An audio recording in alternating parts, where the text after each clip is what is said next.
Growing up, my dad always said, integrity is the only thing a man can't buy back. Me and Sarah, we were the gold standard. High school sweethearts, 10 years deep. Built a life in the suburbs with a white picket fence and a golden retriever named Cooper. Everything was perfect until last Tuesday.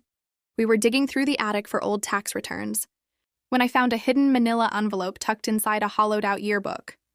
My stomach dropped. It wasn't taxes. It was debt. 6 figures of it.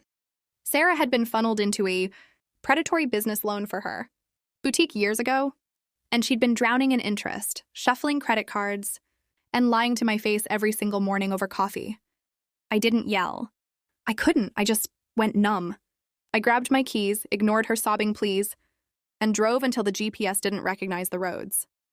I spent 3 nights in a cheap motel off I-95, staring at the popcorn ceiling, listening to the trucks roll by. I felt like our entire decade together was a mirage. If she could hide $100,000, what else was a lie? My brother called me on the 4th day. He didn't tell me to man up. He just said, "Mark, are you mourning the money or the woman?" I drove home at sunrise. The house smelled like stale air and regret. Sarah was sitting on the porch steps looking small, like a ghost of herself. She didn't make excuses this time. She told me about the shame, how she felt like a failure every time I talked about our retirement fund. I'm still hurt. The trust?